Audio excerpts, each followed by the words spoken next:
তাদের বাড়িকে রক্ষা করতে আজকে আপনাদেরকে 1990 সালের কমেডি মুভি হোম অ্যালোনের গল্প শোনাবো। সত্যি বলছি, হাসতে হাসতে আপনার অবস্থা একদম খারাপ হয়ে যাবে। তো চলুন গল্পটি শুরু করা যাক। এই ছোট্ট ছেলেটির নাম হচ্ছে কেভিন। তার পরিবার আমেরিকার একটি শহরে বাস করে। ক্রিসমাসের ছুটি কাটাতে তারা সবাই ফ্রান্সের প্যারিসে বেড়াতে যাবে। কেভিনরা আসলে 5 ভাই বোন, তাই স্বাভাবিকভাবেই আগের দিন রাতের বেলা তারা তাদের সমস্ত জামা কাপড় গোছাতে শুরু করে। বুঝতেই পারছেন, বাচ্চারা বেড়াতে যাওয়ার আগে অনেক বেশি এক্সাইটেড থাকে।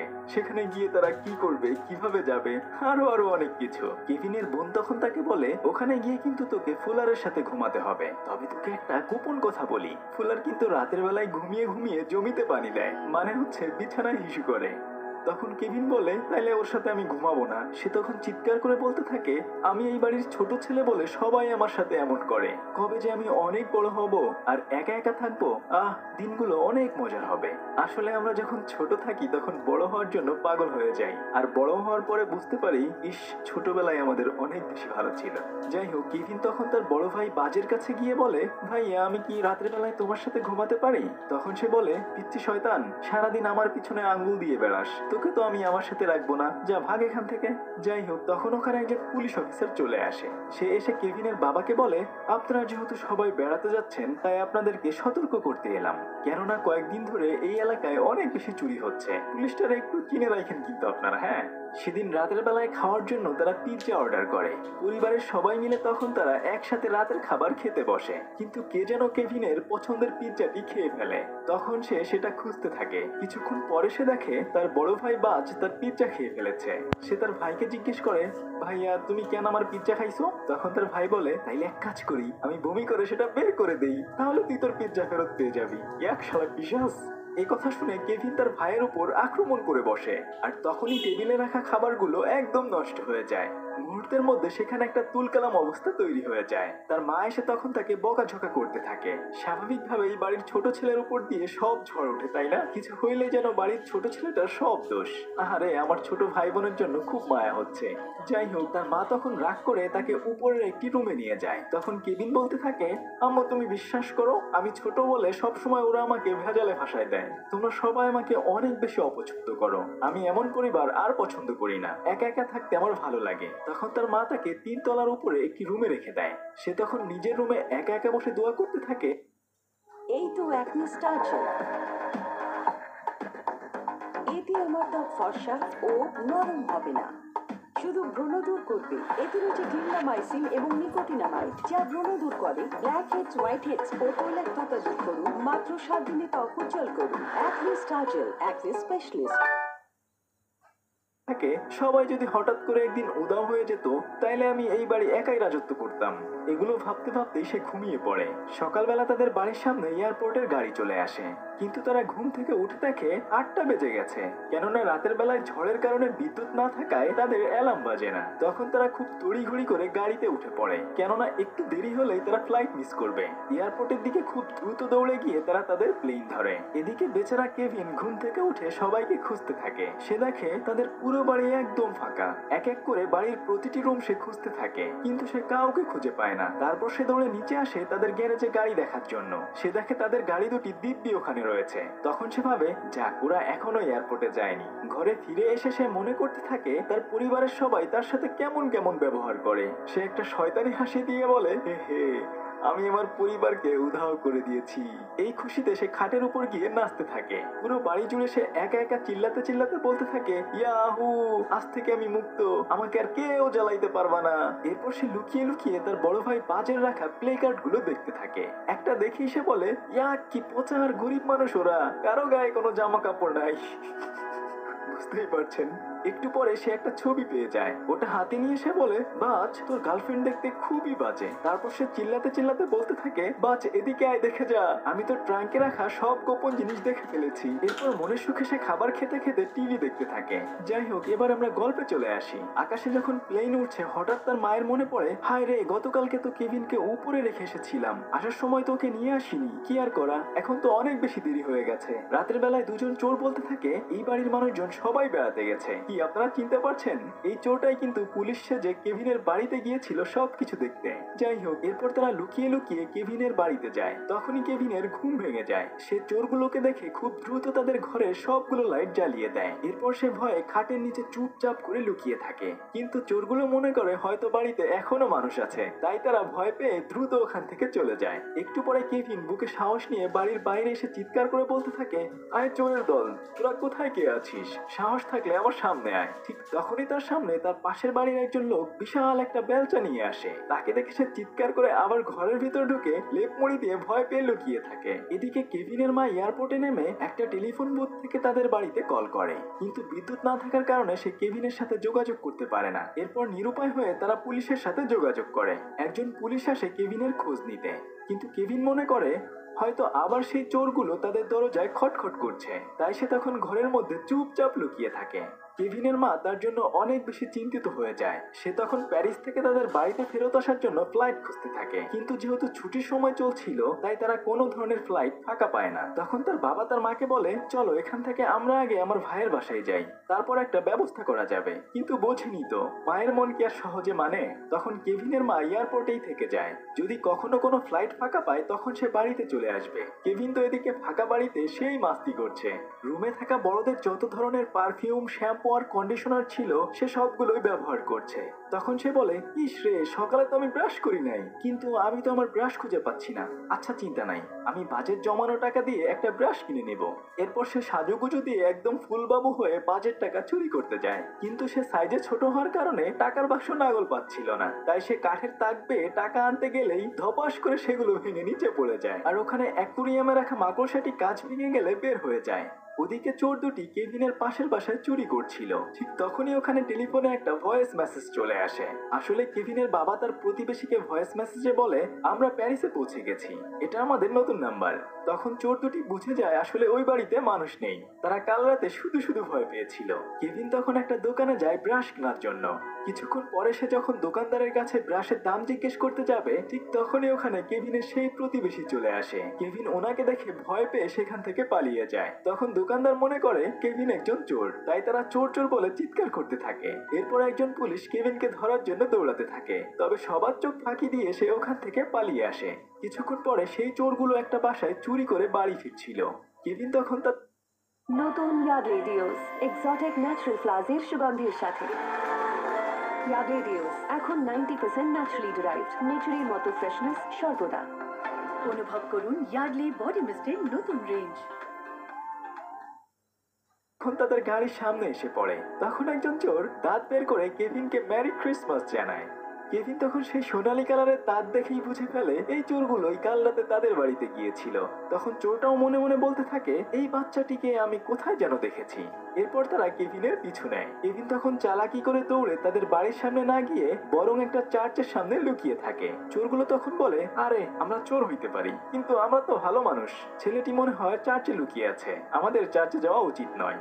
কেভিন তখন বাড়িতে যাওয়ার সময় বলতে থাকে, আজকে রাইতে তোরা আহিস, তোদেরকে আমি আলু ভর্তা করে ফেলবো। যথারীতি রাতের বেলায় চোর দুটো আবার কেভিনের বাড়ির সামনে আসে। তারা দেখে ঘরের ভেতর অনেকগুলো মানুষ পার্টি করছে। আসলে কেভিন তাদের ঘরের ভেতরে অনেকগুলো ডলের গায়ে এমন ভাবে সুতা দিয়ে নাড়াতে থাকে, বাইরে থেকে যেন মনে হয় ভেতরে অনেকগুলো মানুষ পার্টি করছে। তখন চোরগুলো বলে, চল ভাই, ভালোই ভালো এখান থেকে কেটে পড়ি, কেউ দেখে ফেললে পেদানি খেতে হবে। তারা ভয়ে তখন সেখান থেকে চলে যায়। কেভিন তখন জানালা দিয়ে এগুলো দেখে অনেক বেশি মজা পায়। এদিকে তার ভাই বোনগুলো তার জন্য চিন্তা করতে থাকে, কিন্তু বাস তার বোনকে বলে, আরে চিন্তা করিস না, পিচ্চিটার এবার একটা উচিত শিক্ষা হবে, দেখুক একা একা থাকলে কেমন লাগে। কিন্তু কেভিন তো এদিকে মনের সুখে বিন্দাস আছে, তার ভাইয়ের টাকা দিয়ে পছন্দের চিজ পিৎজা অর্ডার করে খাচ্ছে। পিৎজা ডেলিভারি বয় তাদের বাড়ির সামনে আসলে সে ঘরের ভেতর থেকে টাকা দিয়ে দেয়, কিন্তু টিভিতে তখন এমন মারামারি শুরু হয়, বেচারা ডেলিভারি বয় ভয় পেয়ে সেখান থেকে পালিয়ে যায়। এরপর কেভিন পিৎজাটি হাতে নিয়ে বলে, আজকে আমি সবটা একাই খাবো।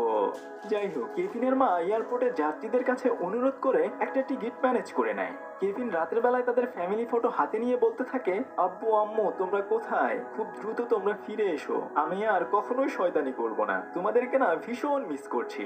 এরপর সে ঘুমিয়ে পড়ে। সকালবেলা সে ঘুম থেকে উঠে গোসল টোসল করে সুপার শপে যায় কেনাকাটা করতে। তখন ওখানকার এক সুন্দরী কর্মচারী তাকে জিজ্ঞেস করে, কি বাবু, এত জিনিস কার জন্য কিনছো? আর নিশ্চয়ই তুমি একা একা এখানে আসোনি। কেভিন বলে, হেই মিস, আপনার কি মনে হয় আমি একা একা এখানে এসেছি? আমি তো এখনো 8 বছরের একটা বাচ্চা ছেলে। আমার মা বাইরে গাড়িতে অপেক্ষা করছে। তখন ওই কর্মচারী বলে, বাহ, তুমি তো অনেক সুন্দর করে কথা বলো। তোমরা কয় ভাই বোন? তখন কেভিন বলে, আমি অপরিচিত মানুষকে আমাদের ব্যাপারে কিছু বলি না। তারপর সে সেগুলো নিয়ে বাড়িতে চলে আসে। ওদিকে চোর দুটি কেভিনের বাড়ির সামনে এসে বলতে থাকে, এখন কেন জানি মনে হচ্ছে এই বাড়িতে কেউ থাকে না, কিন্তু বুঝলাম না, রাতের বেলায় মনে হয়েছিল এই বাড়িতে অনেক মানুষ থাকে। তখন একজন চোর ওই বাড়ির জানালার কাছে যায় দেখতে যে আসলে বাড়িতে কেউ আছে কিনা। কেভিন তো বুঝে যায় চোরগুলো আবার এসেছে। তখন সে চালাকি করে টিভি ছেড়ে দেয়। টিভিতে তখন একজন ডায়লগ দিতে থাকে, ওই বেটা, আমি 10 পর্যন্ত গুনবো, তুই যদি এখনই এইখান থেকে না গেছস তাইলে আমি আমার বন্দুকের সবগুলো গুলি মেরে একদম সিল মাইরা দিব। চোরটি তখন ভাবতে থাকে হয়তো ঘরের ভেতর থেকে কেউ তাকে এই কথাগুলো বলছে। কেভিন চালাকি করে ওখানে পটকা ফুটিয়ে দেয়। চোরটি গোলাগুলির শব্দ শুনে এদিক সেদিক আছাড় খেয়ে পালাতে থাকে। গাড়িতে ফেরত আসলে তখন আরেকজন চোর বলে, কিরে, কি হইছে, এমন দৌড়াইতেছস কেন? কুত্তায় তোরে দৌড়ানি দিছে নাকি? তখন সে বলে, আরে ভাই বলিস না, ওই বাড়ির ভেতরে একজন আরেকজনকে গুলি কইরা একদম ফাটাই দিতাছে। তখন আরেকজন চোর বলে, যাই হোক, যেহেতু মানুষ মারা গেছে তাই অবশ্যই এখানে পুলিশ আসবে, আর আমরা সাক্ষ্য দেওয়ার অজুহাতে ওই বাড়িটাও দেখতে পারবো আসলেই ওখানে কেউ আছে কিনা। এদিকে কেভিনের মা বিমানে করে একটা এয়ারপোর্টে আশ্রয় নেয়। এখান থেকেও তাদের বাসা অনেক দূরে, তাই সে আরো একটি টিকিটের জন্য অনুরোধ করতে থাকে, কিন্তু এয়ারপোর্টের কেউই তখন তাকে সাহায্য করে না। তখন একটা ব্যান্ড দলের একজন ব্যক্তি এসে বলে, ম্যাম, আপনি চাইলে আমরা আপনাকে সাহায্য করতে পারি, আমরা আপনার এলাকার ওদিকেই যাব, আপনি আমাদের সাথে যেতে পারেন। যাই হোক, কিছুক্ষণ পরে কেভিন বাইরে আসে ক্রিসমাস ট্রি কাটার জন্য। তখন চোরগুলো তাকে দেখে ফেলে আর একজন আরেকজনকে বলে, আরে ভাই, আমরা তো এতক্ষণ এই কিন্ডার গার্ডেনের কাছে নাকানি চোবানি খেয়েছি। তখন তারা জানালা দিয়ে দেখে কেভিন ক্রিসমাস ট্রি সাজাচ্ছে। তারা কেভিনকে দেখেই চিনে ফেলে। তারপর তারা দুজন মিলে প্ল্যান করে, আজ রাত 9টায় এই বাড়িতে আমরা চুরি করব। কেভিন জানালা দিয়ে তাদের এই সব কথাই শুনে ফেলে, কিভাবে চোরদের হাত থেকে নিজের বাড়ি রক্ষা করা যায়।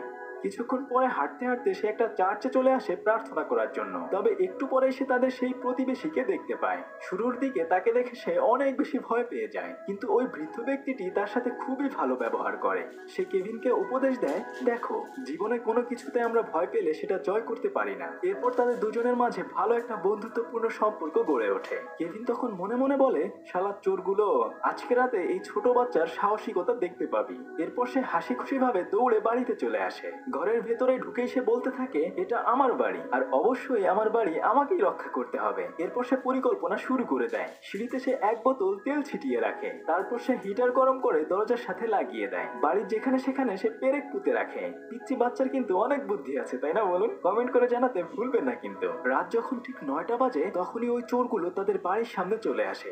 বাইরে থেকে কলিং বেল। আহা, বৃষ্টি। ওহো, বৃষ্টি। আহা, সুগন্ধ। ওহো, জামা কাপড় শুকোবে না, সাথে গন্ধ। এই জন্য বর্ষাকালে জরুরি কমফর্ট। কমফর্টের ফ্রেগ্রেন্স পার্স সাথে গন্ধ সম্পূর্ণভাবে দূর করে আর জামা কাপড়কে সুগন্ধিত করে তোলে। কমফর্ট, বর্ষাকালে জরুরি।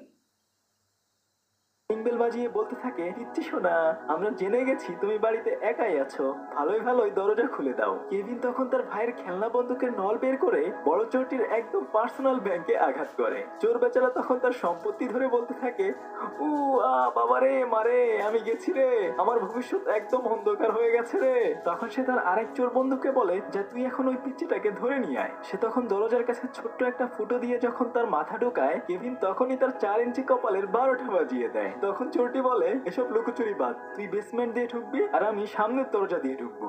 যখনই সে দৌড়ে আসে সিঁড়ি বেয়ে উপরে ওঠার জন্য, তখনই সে চিৎপটা হয়ে পড়ে যায়। ঠিক একইভাবে বেসমেন্টের সিঁড়িতেও অন্য চোরটি আছাড় খায়। অনেক কষ্ট করে সে বেসমেন্টের ভেতরে ঢোকে। সেখানে অন্ধকার থাকার জন্য যখনই সে লাইটটা অন করতে যায়, উপর থেকে একটা গরম ইস্ত্রি তার মুখের উপরে পড়ে মানচিত্র এঁকে দেয়। একটু পরে সে সিঁড়ি বেয়ে উপরে উঠতে গেলে গরম আলকাতরায় তার পা পুড়ে যায়। এদিকে বড় চোরটি কোনোভাবে সিঁড়ি বেয়ে উপরে উঠে যখনই দরজায় হাতল ধরতে যায় তখনই সে বিশাল একটা ছেঁকা খায় আর হাতেও তখন একটা মানচিত্র হয়ে যায়। তারপর সে বলে, দাঁড়া পিচ্চি, দেখাচ্ছি। চোরটি অন্য একটা দরজা খুলে যখনই ঘরের ভেতরে ঢুকে যাবে তখনই একটা ফায়ার গানে তার মাথায় আগুন ধরে যায়। চোরটি তখন আ করতে করতে দৌড়ে এসে বরফের ভেতরে মাথা গুজে দেয়। তার সমস্ত চুলগুলো পুড়ে মাথায় ফোস্কা পড়ে যায়। ওদিকে কেভিন ঘরের ভেতর থেকে এগুলো দেখে খুব বেশি মজা পাচ্ছিল। তারপর সে ঘরের মধ্যে ঢুকে চিৎকার করে বলতে থাকে, বিচ্ছুর বাচ্চাটা কোথায়, তুই বের হয়ে আয়। কেভিন তখন অ্যাক্টিং করে বলে, আঙ্কেল আমি খুব ভয় পাচ্ছি, তবে যদি তোমাদের সাহস থাকে আমাকে ভেতর থেকে ধরে নিয়ে যাও। যখনই সে ভেতরে ঢুকবে তার মুখে আঠা লেগে যায় আর পায়ের সাথে দড়ি লেগে ফ্যানটিও অন হয়ে যায়। এর সাথে সাথে সবগুলো তুলা তার মুখে এসে লাগে। অন্য চোরটি যখন ওদিকে জানালা দিয়ে ঘরে ঢুকতে যায় তখন ওখানে রাখা বৈদ্যুতিক বাল্বে তার পা কেটে যায়। কিছুক্ষণ পরে দুজন চোরের সাথে দুজনের দেখা হয়ে যায়। তারা তখন একে অপরকে চিনতে পারে না। যাই হোক, কেভিন তখন বলে, ওই হারামির দল, আমি উপরে আছি, পারলে উপরে আয়। যখন তারা উপরে উঠতে চায় তখনই মেঝেতে রাখা সেই খেলনা গাড়িগুলোর কারণে আবার দুই বলদ চিৎপটা হয়ে পড়ে যায়। এরপর তারা যখন কেভিনকে ধরতে যায় সে একটা রঙের কৌটা ছুঁড়ে মারলে ছোট চোরটার মাথায় গিয়ে লাগে। তখন বড় চোরটা বলে, আরে গাধার বাচ্চা, দেখে চলতে পারিস না? কিছুক্ষণ পরেই ওই কৌটাটি এসে তার মাথায় লাগে। তখন তারা একজন আরেকজনের উপরে গিয়ে পড়ে। ছোট চোরটি বলে, ভাই তোর একটা দাঁত নাই কেন? বড় চোরটি বলে, আমি চুরির টাকা দিয়ে একটা সোনার দাঁত বানাইছিলাম, এই পিচ্চির কারণে সেটা হারাই গেছে, ওরে তো আজকে আমি মাইরাই ফেলাম ওরে। কেভিন উপরে গিয়ে পুলিশকে কল করে জানায় তাদের বাড়িতে চোর এসেছে। এদিকে ছোট চোরটি কেভিনের পা ধরে ফেলে। তখন সে সেই মাকড়সাটি এনে চোরটির মুখের উপরে ছেড়ে দেয়। সে চিৎকার করে মাকড়সাটি ছাড়িয়ে নিলে ওটা গিয়ে অন্য চোরটির গায়ে পড়ে। তখন সে উঠে একটা রড দিয়ে মাকড়সাটি মারতে গেলে তার গায়ে গিয়ে লাগে। ব্যথায় তখন বড় চোরটি চিৎকার করতে থাকে। যাই হোক, কেভিন একটা রশি পেয়ে তার ট্রি হাউসে চলে যায়। তারপর তারা ভাবতে থাকে হয়তো ছেলেটি মারা গেছে, কিন্তু কেভিন ওদিকে চিৎকার করে বলে, ওই দামড়া ছাগলগুলা, আমি এখানে আছি, সাহস থাকলে গাছের উপরে এসে আমাকে ধরে নিয়ে যা। তখন চোর দুটোর অনেক বেশি জিদ চেপে বসে। যে করেই হোক পিচ্চিটাকে ধরতে হবে, তাই তারা ওই রশি বেয়ে সামনের দিকে আগাতে থাকে। তখন কেভিন বলে, হায় রে আবুলের দল, আমারে কি বোকা পাইছস, নে দিলাম তাদের রশি কেটে। আর তখনই দুইটা ধপাস করে নিচে পড়ে যায়। কেভিন তখন দৌড়ে এসে অন্য পাশ দিয়ে তার ঘরে ঢোকে। কিন্তু এবার চোরগুলো বলে, প্রত্যেকবার তো আমাদেরকে বোকা বানাতে পারবি না, দেখ এবার তোরে ধরে ফেললাম, আমাদের সাথে যা যা করেছিস এখন তার সবকিছুই আমরা তোর সাথে করব। কেভিন তো এটা শুনে অনেক বেশি ভয় পেয়ে যায়। তবে তখনই ওখানে তাদের সেই প্রতিবেশী এসে চোর দুটিকে মেরে তাকে বাঁচিয়ে নেয়। কিছুক্ষণ পরে পুলিশ এসে তাদেরকে ধরে নিয়ে যায়। পরদিন সকালবেলা ঘুম থেকে উঠে কেভিন তার মাকে খুঁজতে থাকে, কিন্তু সে কোথাও তার মাকে খুঁজে পায় না। তবে কিছুক্ষণ পরে দেখতে পায়। এদিকে কেউ জানে না যে কেভিন সাহসিকতার সাথে চোরগুলোর হাত থেকে নিজেদের বাড়ি কিভাবে বাঁচিয়েছে। যাই হোক, এই মুভিটি যদি আপনাদের ভালো লাগে তাহলে আমরা এর দ্বিতীয় পার্ট নিয়ে হাজির হব। দ্বিতীয় পার্টটি আপনারা দেখতে চান কিনা সেটা অবশ্যই